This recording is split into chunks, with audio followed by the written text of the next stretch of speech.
there we go. Woohoo, we're back. Happy New Year. Yes. Happy New Year. It is 2026, and we were just talking backstage about Renee's hair. And the picture in our intro has your old hair. I know. And actually, that hair was quite longer than what I had it completely buzz cutted. So Yeah. I don't know that I like the feeling of hair on my neck. Like, it's so weird to have hair again. Yeah. But you know what? Messy. Like you were explaining. I have these. Oh yeah. It's like I like to wear it down some, because you probably remember, Lynn. I mean, my hair was a lot shorter too. Mm-hmm. Like in my intro picture, you can see where my hair was a lot shorter. And oh yeah. So what happened was I just went for a long time without getting my hair cut. And then it got to the point where, it was long enough to where I could put it behind my ears. So as long as I can either do that or put it up in something, then so I was like, okay, I'm just gonna let it grow. I need a haircut. I really do need a haircut. But I know, Renee, you were explaining to us behind the scenes that, your long hair is now because you have the strength to raise your arms and wash it. So it's good that that's a victory. And it looks so cute. It does look cute. Thanks. Yeah. It's definitely getting, I didn't realize how much gray hair I had. Until it started growing out, because when your hair is buzz cut, you didn't know it was gray.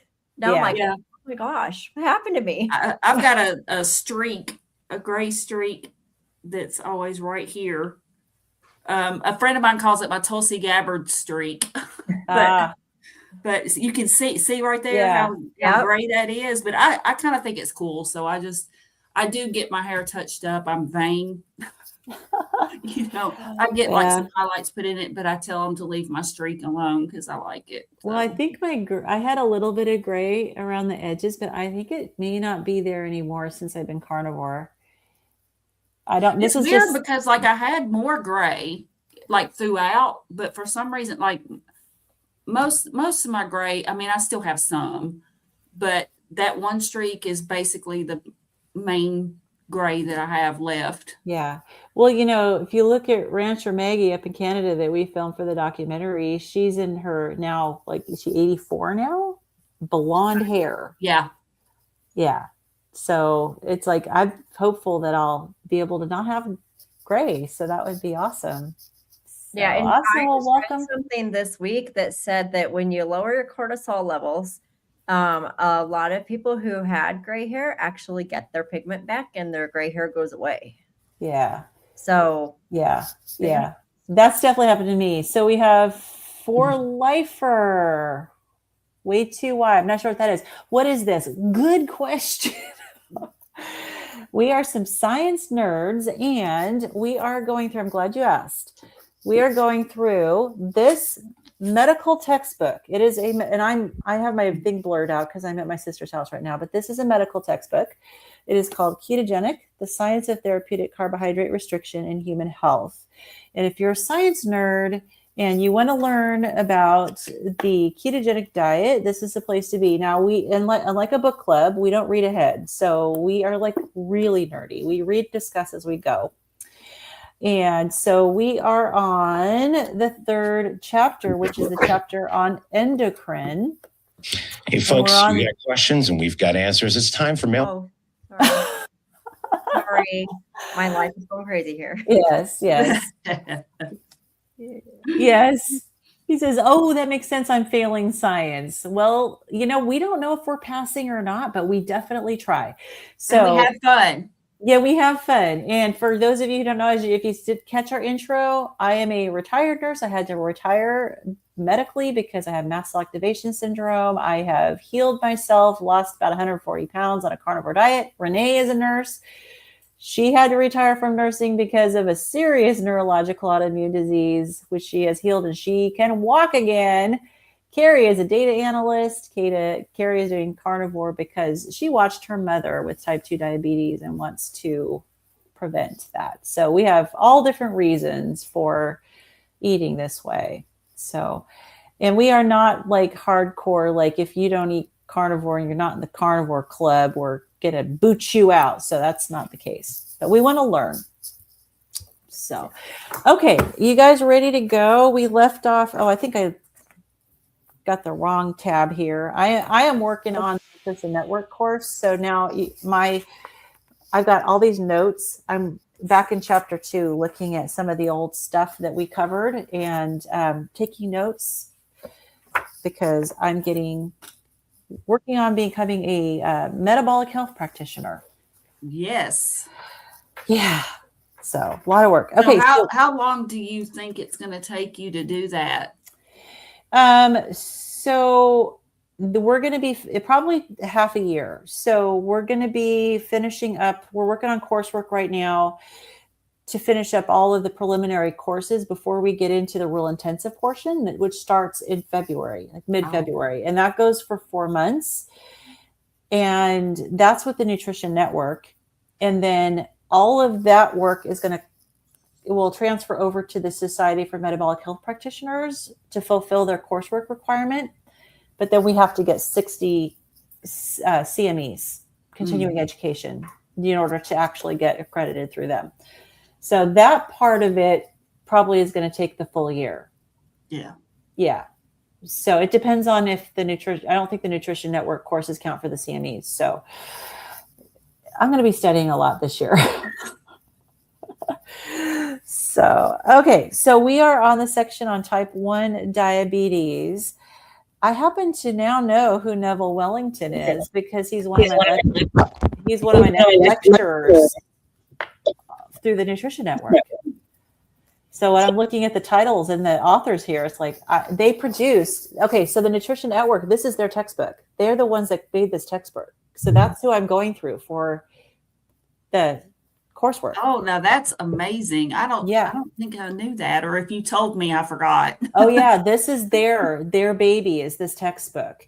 And so as I'm going through, now it's like I'm actually, these people that authored these sections, they're the lecturers in my course.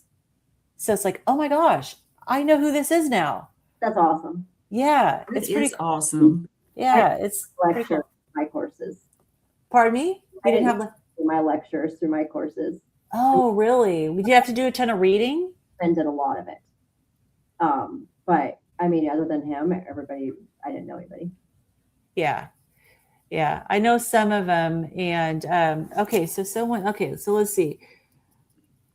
Is this just for ladies? No, of course not. Period. Girly love our strong queens. We're trying, that's for sure. But no, in fact, we have men in the chat all the time. And we'd love to hear, as we dig into the material, we would love to hear your thoughts and feedback, because we're going to read and discuss. And we love to get feedback in the chat because we're trying to figure this out too as we go. This, like I said, this is a medical textbook. And so even though 2 of us are nurses, it can be kind of high level. So. And I ask a lot of questions. So, anybody who's watching or in the chat and they are afraid they're not going to understand something. I mean, I consider myself to be a fairly sharp person. However, I certainly don't have a medical background. And I'm very curious. You're smart and you're curious. Mm-hmm. Yeah. And then get into then we get into discussion about it. And then a lot of times what happens is people in the chat will contribute. They'll either say something about their experience. We've even had it was oh my gosh, I just went blank on his name.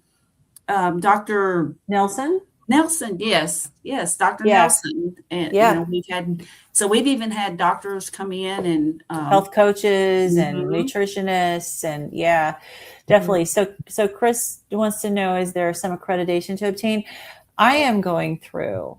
Yes. Now Renee has already gotten a certification through a different organization. And we're doing this for our own education, and we have been doing it for over a year.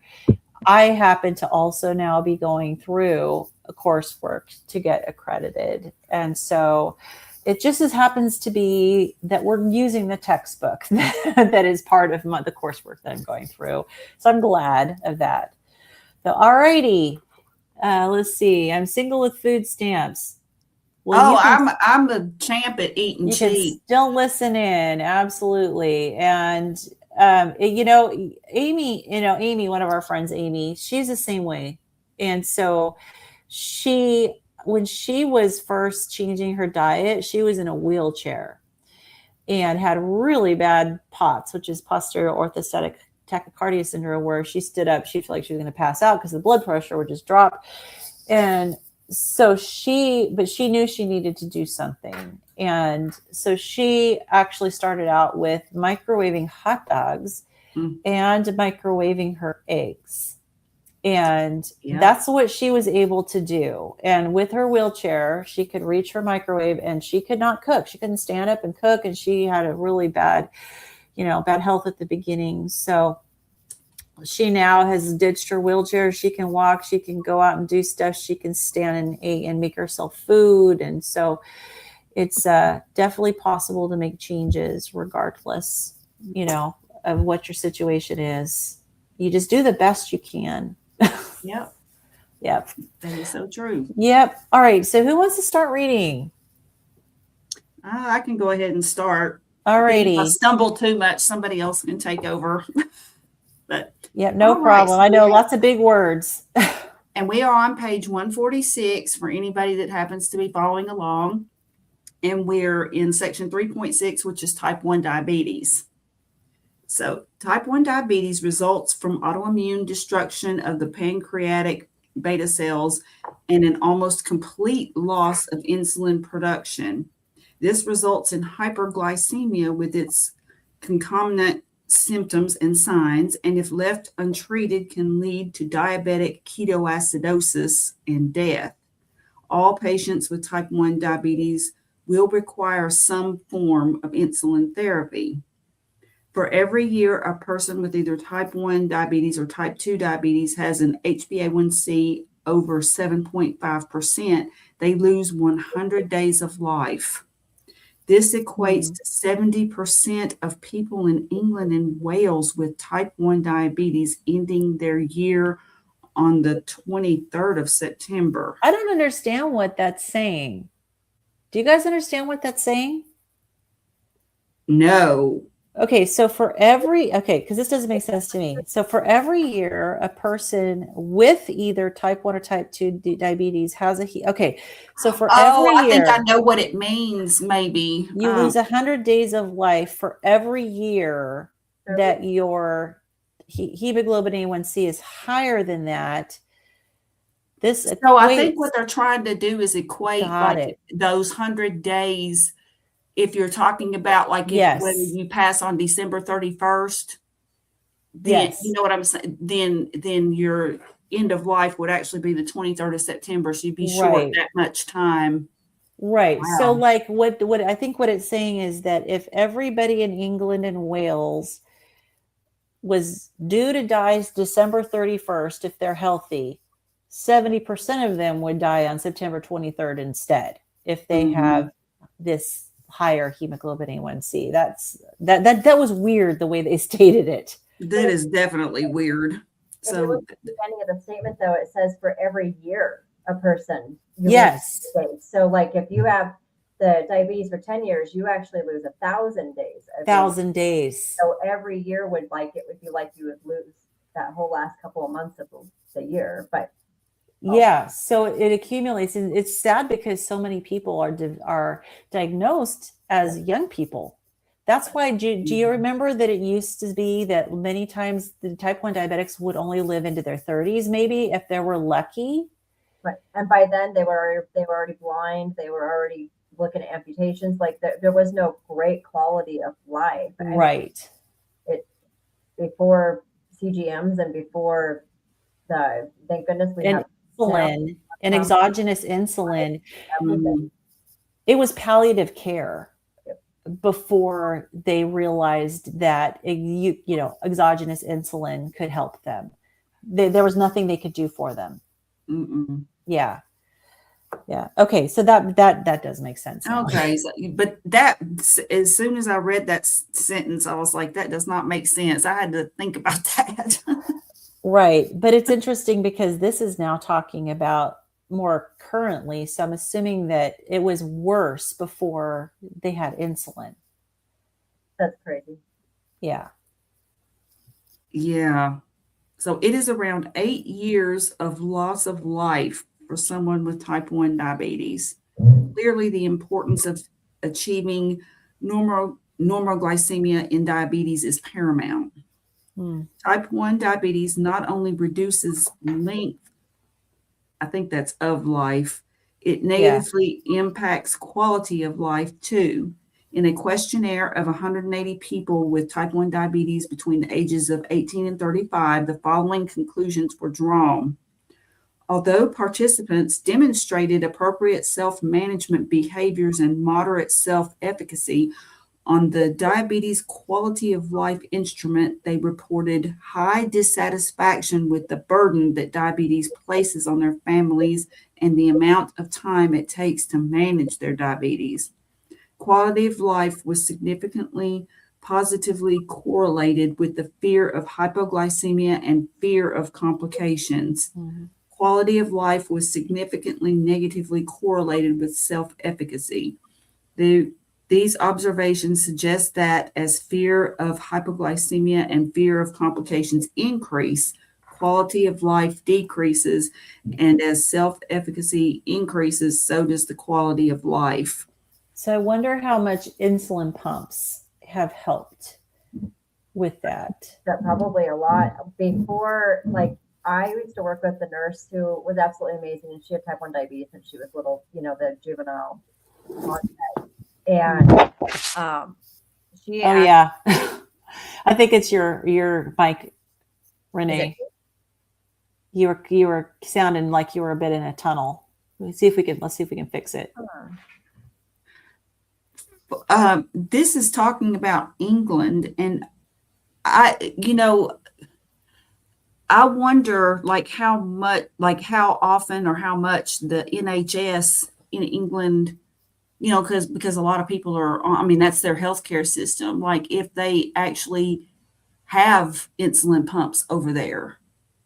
I'm not sure if these statistics here, if this study was only in England, but the prior paragraph, it was saying that 70% of people in England and Wales, it was talking about the ending their life on the 23rd of September, meaning, their lifespan. They have shortened lives. But it was talking about England and Wales. And so I wonder, I think availability of these things would affect the outcome too, because I think in the United States, you're more likely to have access to it than you might in some other countries. Yeah. I would think that in first world countries is probably a lot better, but I'd just be curious too, to know what the rate of type 1 diabetes is in other countries, third world countries. Chris says, Dr. Chafee, I believe, stated there are teenagers getting liver transplants because yes, there are, because insulin resistance is from chronic excessive carbohydrate consumption. We're feeding the kids garbage and too many carbs, and they are getting adult diseases. It's the same thing with kids are getting type 2 diabetes. And and it's interesting. So my daughter's, pregnant with her first child. She's the youngest. She's 29, and she went. They were here visiting with my sister in California. They went back home to Washington, but when she was here, she must have got some sort of food poisoning or something. But she had this upper abdominal pain. She was vomiting. She couldn't keep out fluids. So my son-in-law took her to the ER, and they did an upper abdominal ultrasound on her, and she was saying that the tech was surprised that she doesn't have fatty liver disease. Really? And he was telling her that. He was saying, most everybody that I ultrasound has fatty liver disease. Wow. That is sad, because most people, oh my gosh. Is my audio better now? It seems like it's better now to me. Please. The book was sitting on my microphone on my laptop. Oh. But I remember when I started as a nurse, I started in the PICU. We never, ever saw fatty liver disease in kids. Yeah. Ever. Yeah. That's sad. Good evening. Well, working as a GI nurse, I saw a lot of it. But it was when we didn't see patients under age 16 in my department, but I think it's getting worse. I was there for almost a decade, and it was definitely trending. Like there was more and more people with fatty liver disease. And, the only advice that the doctors gave was lose weight. But that was it. And if they said, well, how? They'd refer them to a dietitian. So what's the dietitian going to do? The dietitian is going to put them on a lot of grains. They're going to follow the MyPlate recommendations. And the problem is that it's fat in the liver does not come from dietary fat.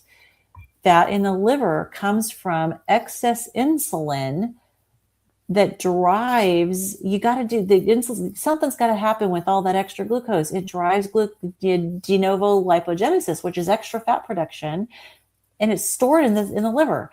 It's the insulin, it's the carbs that drive that insulin up. And so Dr. Sivis, in his practice, he did a study with thousands and thousands. I think he said it was something like over 12,000 people in his practice, because he has them go on diets for bariatric surgery. And he actually did before and after scans of the liver. And he saw that on average, with a low carb or no carb diet, you can reverse fatty liver in 7 to 9 days by getting the carbs out of your diet. It's that quick. Mm-hmm. So the body wants to maintain homeostasis. The body wants to be functional. And so if you take away what's causing the problem, it's going to correct itself. Yeah. Yeah. I was just so surprised. And of course, from all the years working in GI, I'm like, I never once heard that from any of our GI doctors, that get rid of the carbs in your fatty liver, disease will reverse quickly. Never. So let's see. I think it might be type 5 now. Fatty liver showing up in children actually helped doctors understand that it was not only alcohol. Exactly. Yes, It was sugar and carbohydrates. Exactly. Because it used to be, there was the alcoholic fatty liver disease, and now there's the non-alcoholic. I've heard that ADD, ADHD is classified as type 4. And because Alzheimer's is like type 3. So now there's type 4. Absolutely. Yeah. Ooh. They just assumed that when an adult had fatty liver, they were alcoholic, right? If a person said they did not drink, they did not believe them. And that is absolutely true. Mm-hmm. Coming from working in GI. And of course, in the hospital, what do they tell you in the hospital? The patients underreport how much drinking and how much smoking they're doing. Yep. Yeah. And if they had fatty liver, then we thought that they were lying about how much they were drinking. Mm-hmm. Yeah. And that has to be very frustrating. And I know I've heard Dr. Berry and others, who actually practiced, telling about like how their patients would swear that they were following their instructions. Yeah. But then they didn't lose weight or whatever, and that the doctors would just think that the people were lying. But then it was when they tried it for themselves and they realized, this doesn't work. And they were right. Right. Yep. So Dr. Berry mentioned type 4 diabetes in passing last night. Well, but you know what? Because of insulin resistance being such an underlying cause for so many things, we could have fatty livers, type 5 diabetes, you can go on and on and on as all the different things that are impacted by the same underlying issue. Mm. It's, I'll have to watch that Dr. Berry episode. I missed him, missed his last live. I usually try to catch him. Yeah. But, wow. All right. So in this section, we will look at the use of therapeutic carbohydrate restriction in type 1 diabetes to control glycemia, reduce diabetic and insulin treatment-related complications, and improve health and the quality of life. And that is what we're all looking for, regardless. Yes. Okay. Yep. Pathophysiology. Type 1 diabetes is an autoimmune disease where progressive destruction of the beta cells of the pancreas occurs over a variable period of time. It can present at any age, but is commoner in childhood, with 2 peaks at ages 4 through 7 and then 10 through 14 years old. There is no known causative agent, and multiple etiologies have been proposed: genetics, lack of vitamin D, milk casein, infection, and geographical location. I'm heard any of those. Yeah, I'm suspecting that there's some epigenetics involved in this, and also the gut. Yeah. You know, because so much autoimmune disease reverses when you heal the gut.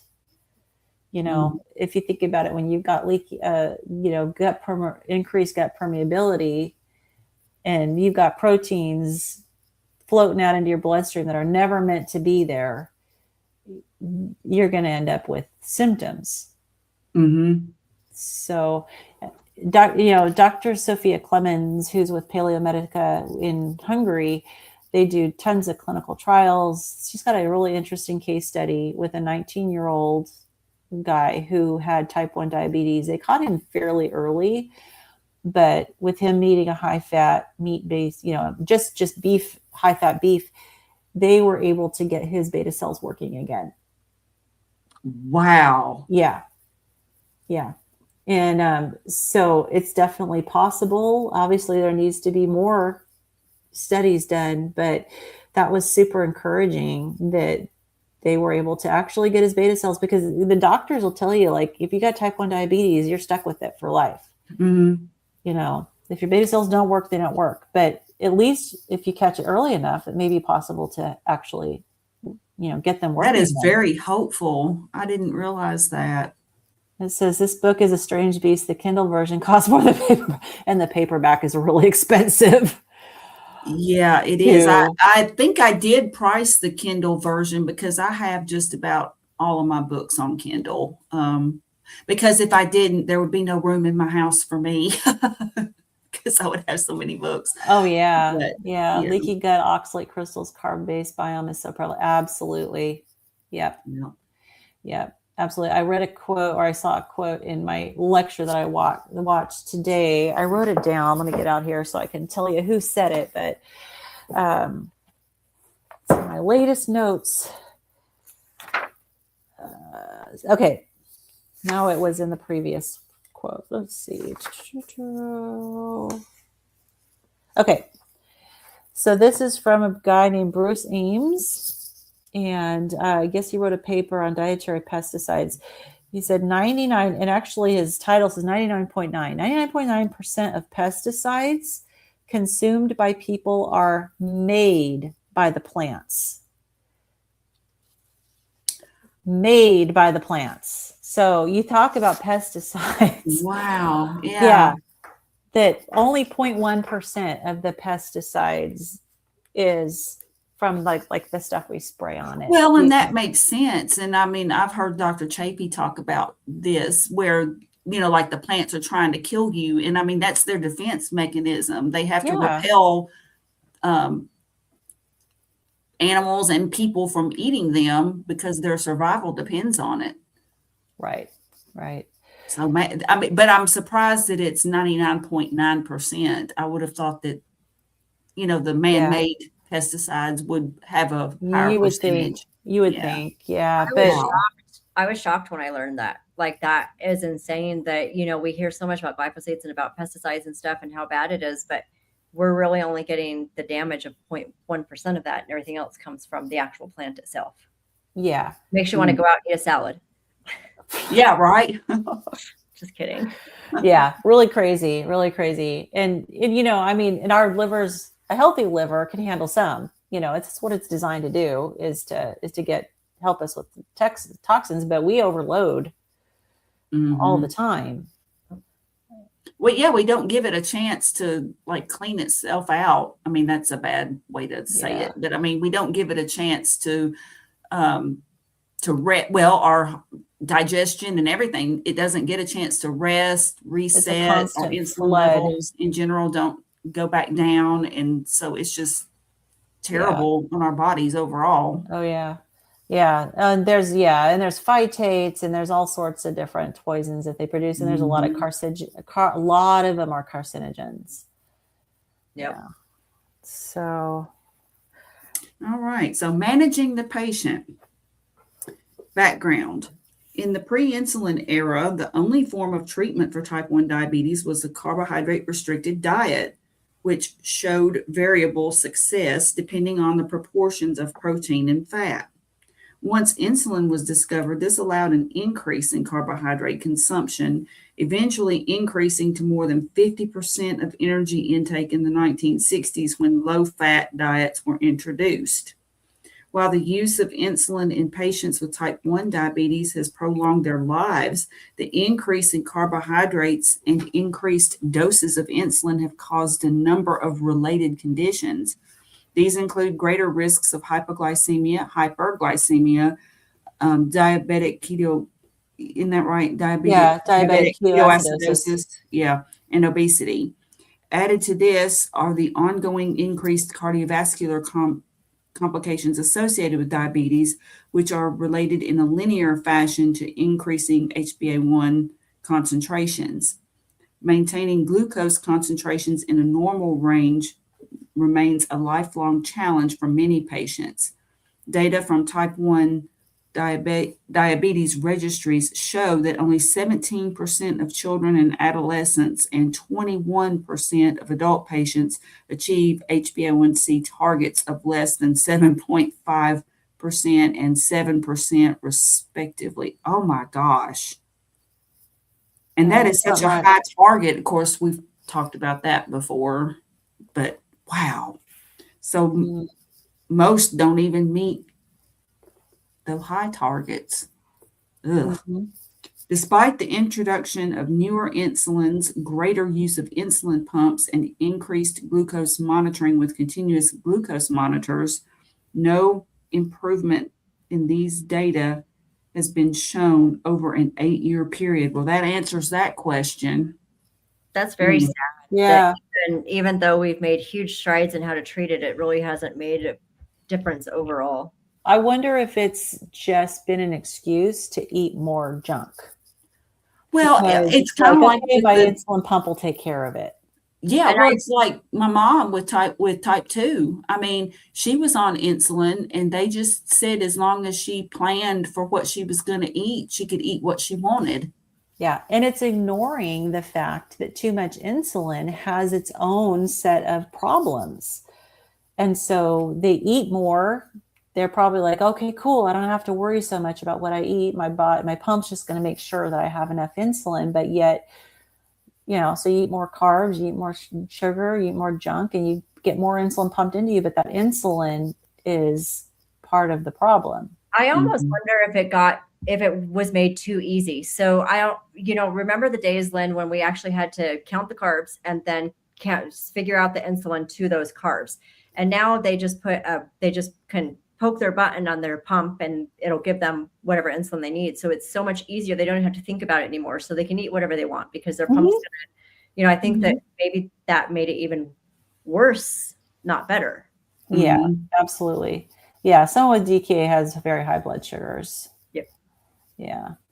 So, yeah, I mean, type 2 diabetics really are not at risk for DKA unless they're on specific types of blood diabetic medication that can really lower your insulin levels too low. But most of the time, it's the type 1 diabetics that are most at risk.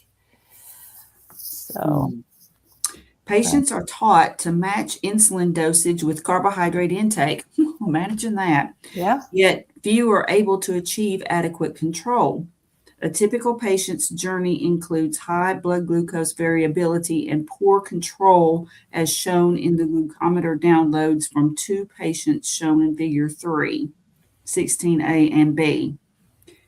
Constant blood glucose fluctuations mean greater risk of severe hypoglycemic episodes, which often lead to rebound hyperglycemia and greater risks of diabetic ketoacidosis. Yeah. And remember, I was earlier on in this chapter that it talked about how if you have a blood glucose spike of 150 or more, which is probably more prevalent in these people and people that have poorly controlled blood sugar, type 2 diabetics, that you do endothelial damage. And it takes 6 days to repair the damage from one spike. That's right. I remember that was very shocking. That was shocking. And so if they're constantly having spikes that are huge spikes up and down, they're never getting the endothelium nets of your vasculature, right? So you wonder why they end up having all these vascular complications related to their diabetes. They're Yeah, just in a there again, they're constant just state. never giving their body a chance to heal. It's never healing. Yeah. No rest, no So that's healing. why the variability. And so even though you may have a specific like hemoglobin A1C level, but if it's got all these spikes and everything, that's not good. So even if they're at their, threshold that they want to reach of 6 or 6.5, if there's like a ton of spikes up and down, they're still doing damage to their bodies. Mm-hmm. Yeah. Let's see. It says it's funny when you get blood work and the GP is like, you have ketones in your blood. Your response is, I would hope so. Exactly. Yes. That's I had right. a friend who just recently got blood work back, and he told me that his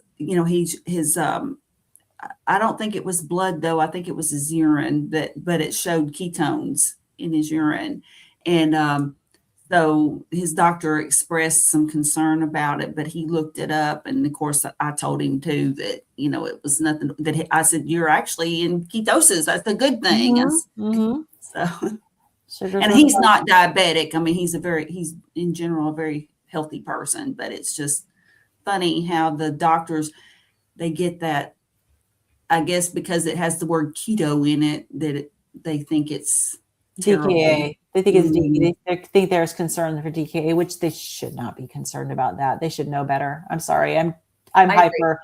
I'm hyper, maybe not judgmental, but I do hold doctors to a higher standard. They should know that. Yeah. If we as nurses know that, they should know that. Right. Yeah. Big difference. With no salt, blood pressure was in the 170s. Well, yeah. It's like,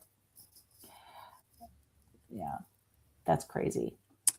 Yeah, that's in other words, the advice that you're given there again is like the total opposite of what you should do. So it kind of makes you think. Yep. Like, are they trying to kill us? Yeah, exactly. Yeah. All right. So we have aims of care. So Let's see. anybody following along, we're on page 147. But as a nurse, you should know what you know, and what they should know is a very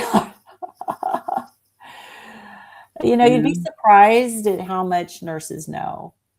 Nurses know a lot, and any good doctor will credit the nurses for that. But they should know more than us because they've been through medical school. So that's my hope. Like, so I was saying, if we know this, they really should know this. Mm-hmm. Yeah. You live with a nurse. Yeah. So nurses run the hospital, right? They do. Yes, we do. Yes. So, all right. You want me to read? Yeah, you can go ahead now. Okay. So we are on, where do we leave off again? Page 147, aims of care. Aims of care. Okay. So the ultimate aim in treating patients with type 1 diabetes is to achieve glucose concentration and hemoglobin A1C as close as possible to normal, reducing hypoglycemia, reduce blood glucose variability, and improve quality of life. A small percentage of people can achieve normal glycemia using a guideline diet that is high in carbohydrates. I don't even know how they do that. For the vast majority of people, though, carbohydrate restriction will be the most appropriate dietary contribution to normal glycemia. The evidence to date suggests that the lower number of carbohydrates, the better the blood glucose control. We kind of go, duh, right? Yeah. As highlighted in the studies discussed below, there is even a possibility of inducing a remission of type 1 diabetes. So I'm wondering if that's one of the ones that I was talking about with Dr. Clemens. Many diabetologists have in the past observed the patients who achieved control of their glucose concentrations soon after diagnosis enter a honeymoon phase, during which they need little or no insulin for extended periods. It now seems possible from the studies that by using therapeutic carbohydrate restrictions soon after diagnosis, that the honeymoon phase could be prolonged indefinitely in some patients, thereby achieving remission. I wonder if that's what happened with that guy. Yeah. And I thought often, I've heard of that honeymoon phase, but I'm like, what are the mechanics behind that? Like, does somehow their beta cells just have this sudden revival for some reason. I don't. Well, I've it's never quite weird. understood. It's weird that it's soon after diagnosis Yeah. because that could vary for each individual as far as how far they are into their disease. I definitely would be very interested in knowing a little more about that. I wish they went into a little more detail on that one. Yeah, it would be nice if maybe they do talk about it some. I don't know. It'd be nice. Or maybe we could always ask ChatGPT or something. Of course, who knows what you might get. See if it knows. But yeah, I don't know. Maybe there's a reference or something somewhere in here. Actually, I think on the next page, there actually is evidence of the use of therapeutic carbohydrate restrictions. I think that it's coming. Oh, good. Okay. All right. So lifestyle related considerations. So lifestyle management is fundamental to holistic health. Dietary management is the most significant strategy in type 1 diabetes management, and physiological concentrations of glucose can be routinely achieved with therapeutic carbohydrate restriction in particular. So exercise. Type 1 diabetes management extends to physical activity, which should be thought of as is integral in managing this condition. The gut, liver, brain axis of glucose control plays a major role in glucose metabolism, but the contribution of muscle to glucose regulation should not be underestimated. Exercise increases GLUT4 transporter translocation to the cell surface and consequent glucose uptake independent of insulin. Now, that is in the mitochondria. And GLUT4 is the muscle transporter version. Skeletal muscle is one of the few organs to increase in mass as a result of regular exercise, and this increases the number of GLUT4 transporters and hence the ability of the body to take up glucose. In cases of high blood glucose, an alternative to insulin injection is physical activity to increase the absorption of glucose. In addition to its ability to increase the rate of glucose uptake into muscle cells and the ability to metabolize glucose anaerobically in muscle, glucose is the only fuel available for aerobic respiration. And even though it is a poor net gain in ATP, the rate of reaction in anaerobic conditions is 100 times that of aerobic respiration. The effect of this is a relative 5-fold increase in glucose use. So it is good to encourage a mix of aerobic and anaerobic activity regularly throughout the day where possible in people with type 1 diabetes. That makes sense. I went to nursing school, and when I was getting my bachelor's with a guy who was type 1 diabetic, and he would ride his bike to class. He was always focusing on exercise, and he had really good control. And he would say, I need to go exercise because he'd check his blood sugar. And yeah. So sunlight, for people who live in temperate and northern latitudes, it is good practice to recommend oral vitamin D supplements for the winter months. There is a wide range of dose recommendations with 1,000 to 4,000 IU being the safe upper limit depending on a number of factors, including age. I take more than that. I take more than that too. That's probably what's been tested. I'm assuming, yeah. I mean, and I had reduced because I take 10,000 international units a day, and I had reduced it not last year, but the year before during the summer months, thinking that, okay, well, because my levels were like at 100, like a little, I think it was 101 actually, something like that. And so I was like, well, okay, I can like just not take it then. And so I went without taking it and then resumed in the fall, but I guess I didn't catch up or whatever. And I kind of had a tough time, just kind of with the winter blues kind of thing. I guess that was 3 years ago actually, but I don't know, time goes so fast. But anyway, the whole point is I just found that for me, when I take the higher dosage, I would love to just be out in the sun all the time. I'm a sun baby. I mean, I'm a sun worshiper, but I mean, right now I work during the day, so I can't do that. Yeah. Yeah. But you felt better when you were taking it? Yeah. Much. And I just take it all year. I don't reduce the dosage. I don't stop it in the summer. I just keep taking it. So there's no telling what my level is, but Yeah. I feel. Well, you should probably get it mood- tested just to check it and see. Yeah, I had it tested last, I think it was year before last when I had it tested the last time. And it Yeah. was, I think it was still like a little over 100. It was like maybe 101. It was about the same. I think it was like at 101, I think is what it Yeah. was. I mean, last time I had mine tested, it was 99. So I'm taking a break from my vitamin D for a little while and let it get a little down, a little lower. I just read that if it's a little high, you can have issues with sleep because it does affect your sleep, your wake sleep cycle. And I had been having trouble getting to sleep at night. So I figured, well, let's see if I could get it lower and see if that makes a difference. And Maybe I should try reducing it again. And now that we're moving into spring, I mean, very soon before we know it, it's going to be spring. Maybe if I take a 10,000 unit every other day, like just reduce the amount. right. Mine was toxic. I was taking 10,000 units a day and I was laying out in the sun for an hour a day. Mm. My last one last year, this year was still high. It was still in that really high, like you need to lay off. And I had gone from 10,000 a day down to like twice a week. And now that it's winter, I went back up to 3, but I'll bet you that I'm still too high. And Like how high did it get?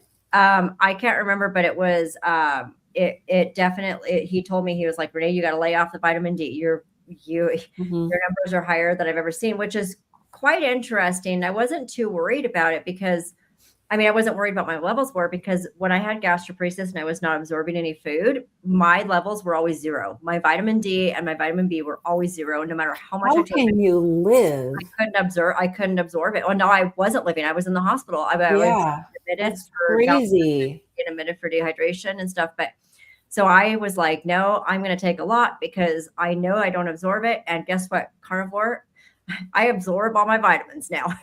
Yeah. Yeah. Yeah, definitely. Well, the vitamins, your gut is healing. Yep. Yeah. So Southeast Michigan taking 4,000 plus the K2. Yeah. Yeah, I take K2 as well. Dark at 5 p.m. and fighting to stay awake. Well, it's good. You probably have your circadian rhythm's probably good. That's excellent. Yeah. Usually by 6 o'clock, I'm like, is it time to go to bed yet? Well, you know what I do is I start to get sleepy and then I push through it because I look at the clock and I go, it's too early. But yeah, that's probably not a good idea. We're supposed to be having, it's normal to feel sleepy when it gets dark out. Yeah, see, I've had this conversation probably with you guys, and I know I have with my daughter and a couple of other friends about the human body, or as humans, we just did not evolve to be forced into these unnatural schedules. Mm-hmm. And I really think that's a big part of people's issues too. And of course, I say everybody knows, but people who work shift work, for example, like third shift, it really messes them up.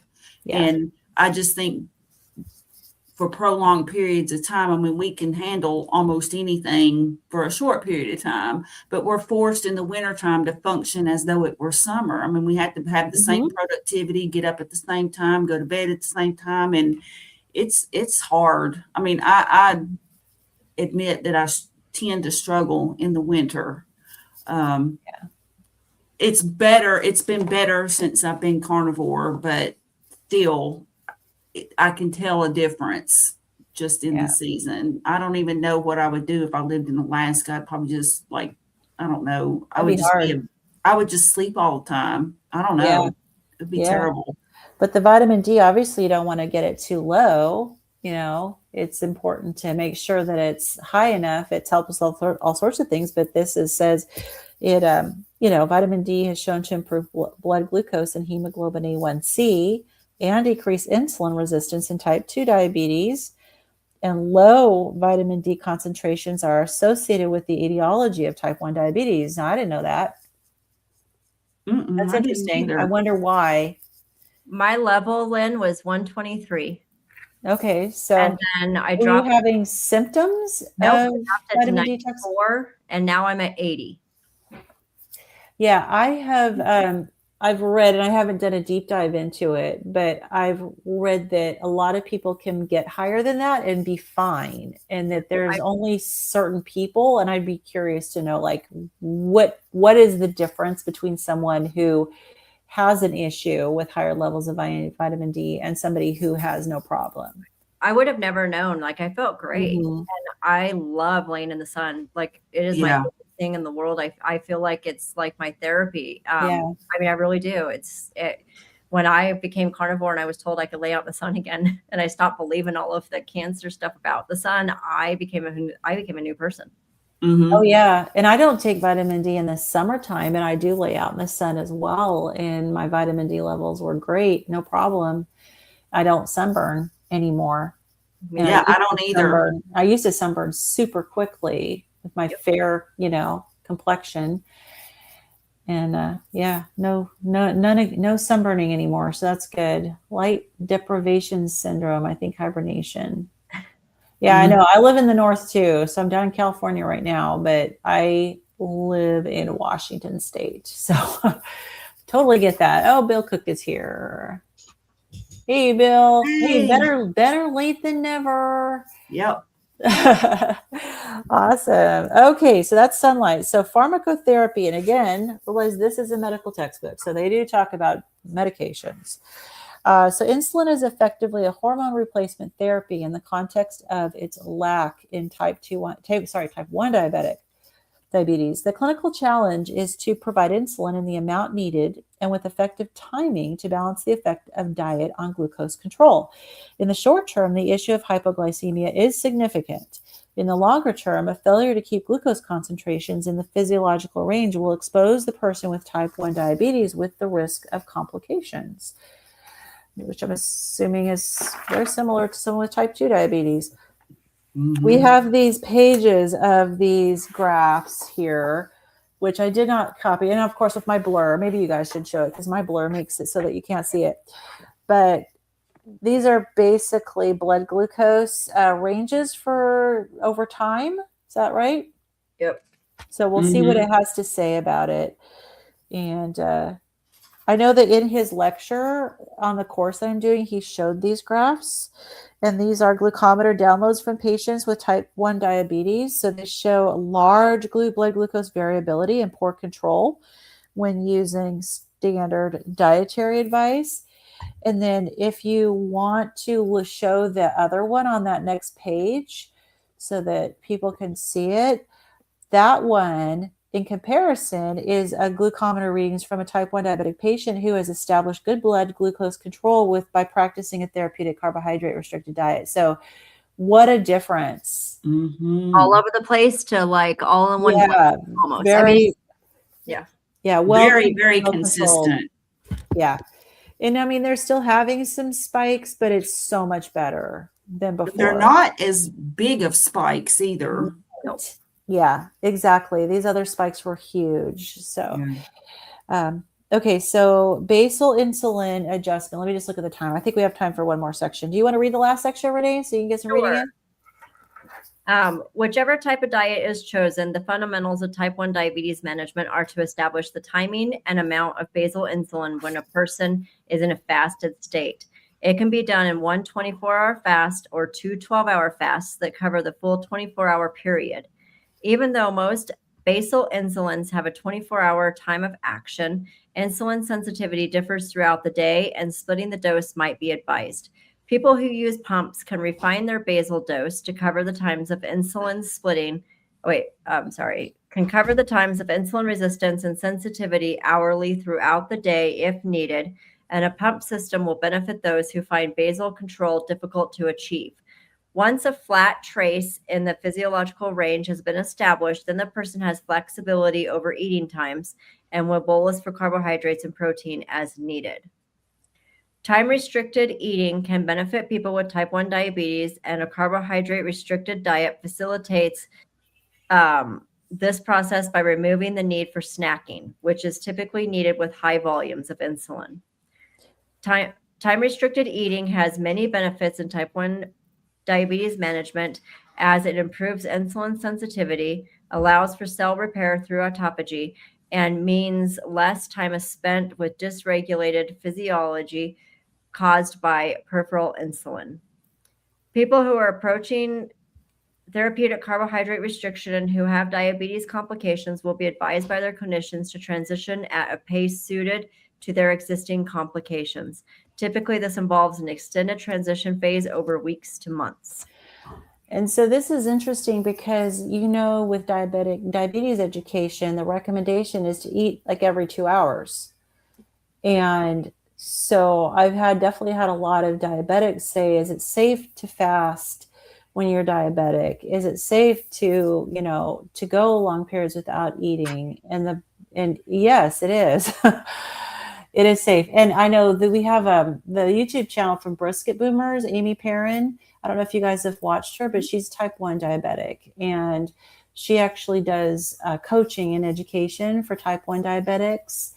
And she has got her insulin needs way, way down to maybe 5 or 6 units a day, something like that. So even if you can't completely get off of insulin, to get it minimized is really helpful. So so we can stop there since we're at the bottom of the hour, but I wanted to share something with you guys. And Renee, you may know this already, but I was, as I'm learning, I'm going through and learning stuff. I'm like interested to share some stuff. Okay. So they were talking about insulin, and we're not necessarily talking about diabetics here. We're talking about just everybody, because it's often recommended, check a fasting insulin level and just to see where you're at when it comes to insulin. And so so first of all, it was interesting, and it makes sense. It was interesting to learn that your insulin levels go in little waves and big waves. So timing it is hard because it goes in these little waves, but the little waves goes up and then it goes down and then it goes up. So getting a consistent value is really hard because like 5 minutes could determine whether you hit the peak of a wave or the trough of a wave or somewhere in the middle, right? Mm-hmm. So, and what machine is used and how the machine is calibrated can impact your results, the location of where you get it done. There's all these factors, right? So it's fine to get it done. That's fine. But it's just know that there's a lot of variability that can happen in getting a fasting insulin level done. But what was recommended as even a better idea of insulin resistance is to get a postprandial fasting insulin, not a fasting, but a postprandial insulin checked 90 minutes after eating your main meal, which can be challenging because you have to get timed on the lab. So this is challenging, and it's why people don't do it. Yeah, it's why people don't do it. But they said it's so much better because your insulin normally will spike when you eat a meal, but then at 90 minutes it should be coming back down below, I think it was 30, and then it'll go back down to normal, but it should be below 30 at like 90 minutes. And so if you want to know if you're having a problem with insulin, if it doesn't come back down within that period of time, that's a better indication that there's a problem, because what your insulin's doing with fasting is one thing, but if it's not responding appropriately, it's not coming down appropriately after you've eaten, that's like the more true sign of insulin resistance. So I thought that was really interesting. That is interesting. Yeah. I did not know that. I didn't either. And I can understand why it's not really widely discussed, because timing, getting the timing on that could be challenging, even if you have a lab appointment, but I would imagine that if you're somewhere around the 90-minute mark, and as long as you mark like when you eat, okay, I finished eating at this time, and you mark it on there like other timed labs, that at least it can give you an idea of whether or not your insulin response is okay. But what if you did it, like, do they like for own your labs and the ones like the companies where you can take it yourself? You could do that and time it right? Well, do you actually do your own finger stick on your labs, or do you take it to LabCorp? I think you go to like LabCorp or something. So you'd have to find But- one where you actually do your own stick. And I don't know if they have those. Or I've not. never done on your labs, but I'm thinking that there's some of them that, depending on what the test is, you can do finger pricks. But I may be You'd wrong. probably have to call the lab and say, I'm doing this timed insulin test, Mhm. and make an appointment and make sure they know that, go in and get it done. With me, timing it would be so fun because it takes a while to get my vein. Oh man. Yeah, because my veins are deeper than they appear. They run away from the needle, but it usually takes a few tries. But anyways, I wanted to share that. That was interesting information. That is interesting. Yeah. So I don't know if Renee, you guys studied the craft graphs. The craft was this. I don't remember if he was a doctor or just a scientist, but he studied insulin. And there's these. He did the glucose tolerance test, and with the insulin tests, in addition, so he could track the rise and the fall of the glucose and the rise and the fall of the insulin. And there's like 5 or 6 different graphs where it shows different people's insulin responses to their blood sugar elevation. So it was really interesting to see you can really see which ones are dysfunctional and which ones are normal. We have a late arrival, Thomas Garcia. This Welcome. is the place to be. Yeah, we are just wrapping things up. But because you're here, and we're going to be doing this hopefully again next week. We do this whenever we feel like it. I will just go ahead and share with anyone who's new. You guys hold the book up because I'm all blurred. So this is a study group. We are going through the Ketogenic medical textbook. We're a bunch of science nerds, and Renee and I are nurses, and Carrie's a data analyst, and we are science nerds, and we're going through this textbook. And we're reading and discussing as we go. So this is a place, if you're a science nerd and you want to learn about ketosis and how your body works. Okay, good. Yeah. All right. And we try to meet every Tuesday. I'm a history nerd. Oh, I love that. Oh, I am too. Actually, I collect old history books. I started collecting them when I was about 13. And I would find them at like antique shops and yard sales and stuff. Right. And I wish I had appreciated history more when I was younger. I've come to appreciate it a lot more as I've aged. Chris, awesome. Thank you, ladies, for allowing me in your study group. Thank you for sharing your thoughts. No, you were not disruptive. we love it. Love it. Absolutely. Yeah, we love audience participation. Yeah. And honestly, we don't always understand everything, and it's really helpful to get feedback. And I mean, we're getting better. At the beginning, we're like, I don't understand what this means. But because honestly, in nursing school, we don't learn any of this. Nope. Yeah. So specifically World War II, World War I, the Civil War. Oh, awesome. Okay. So if you like war, so here's a question too. Do you like metal music? Because we all like metal. And if we do. But if you do or you don't like metal, if you like history, you may like the metal group Sabaton. Oh, yeah. Yes. Okay. Yeah. So are you familiar with Sabaton? So all of their music is based on true war history.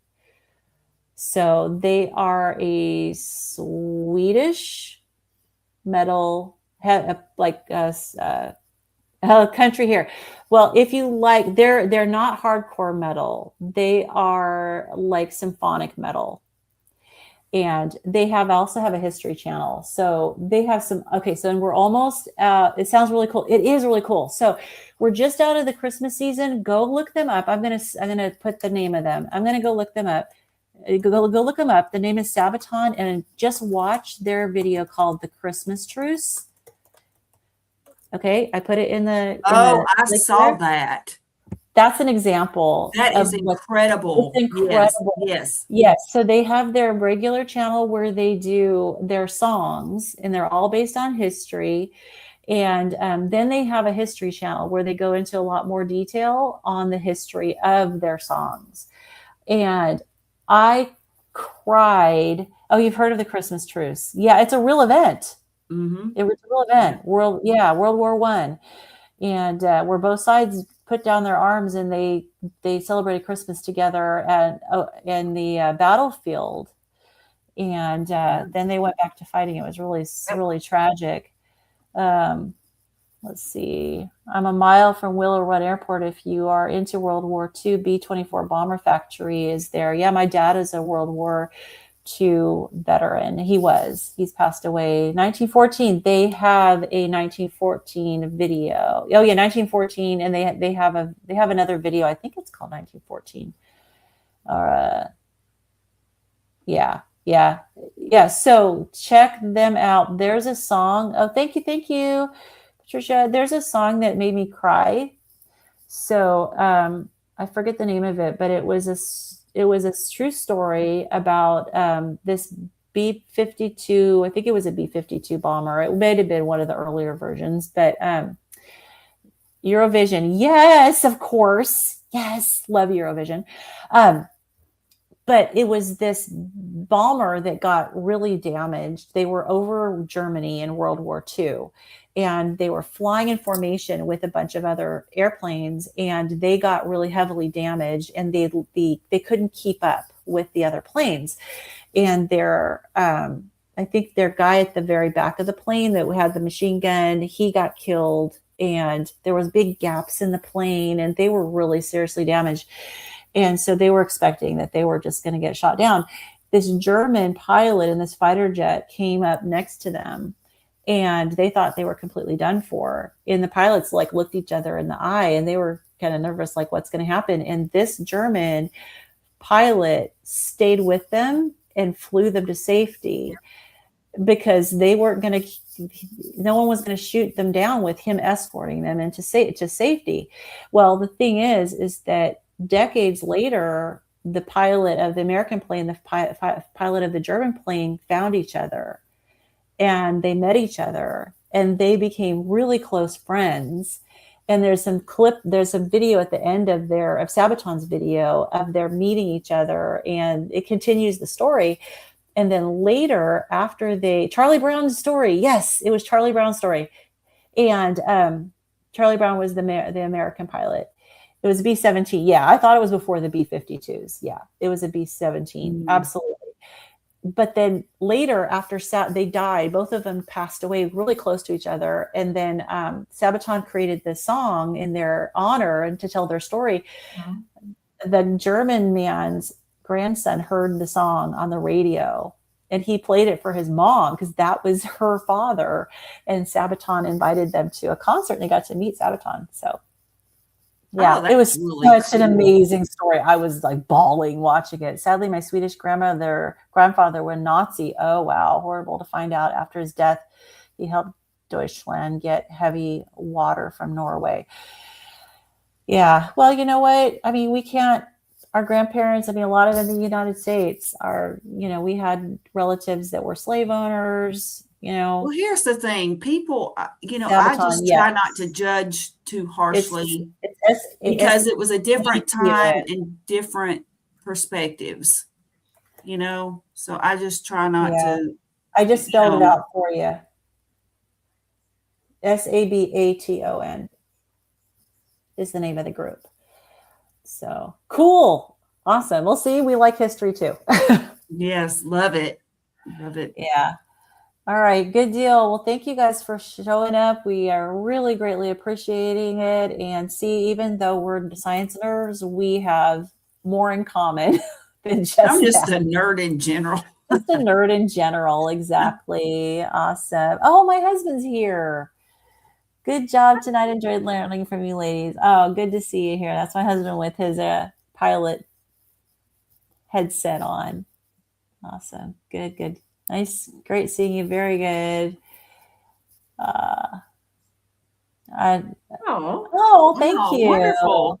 Excellent. Yeah. Well, we try to do this on Tuesdays, and sometimes there's traveling and sometimes there's holidays. And so we usually try to tell you when we're taking a break, but it's, sometimes somebody gets their wires crossed. Yeah, Whatever you that make an might be. appointment, or Carrie's going to a concert. Or a dog eats a Hi from house and Sweden. has to have Awesome. surgery. Oh, so you're from Sweden. So you're probably like, yeah, Sabaton. Awesome. I Yeah. hope you like Sabaton. I also like Tommy Johansson. He was Sabaton's guitarist, and now he's, and he's independent, and he has his own metal group called Majestica. I really like him a lot too. So ate some yucky sardines. Oh my goodness. Awesome. So yeah, I love power metal. I love symphonic metal, and I do appreciate a lot of the international artists in Sweden. They've got some really good metal. Like Sweden knows how to do metal, that's for sure. So I also love Dan Bask from Brazil. He's incredible. Fabulous. Yeah. So all right, guys. It's been fun. So we'll plan anyone have any plans for next Tuesday, or are we good to go? We're good. I'm good. Okay. Awesome. Very, very good. All right. Well, thank you, everybody. Glad to meet some new people, and we'll be back next Tuesday. All right. All right. You all have a good week. All righty. I almost just left the studio and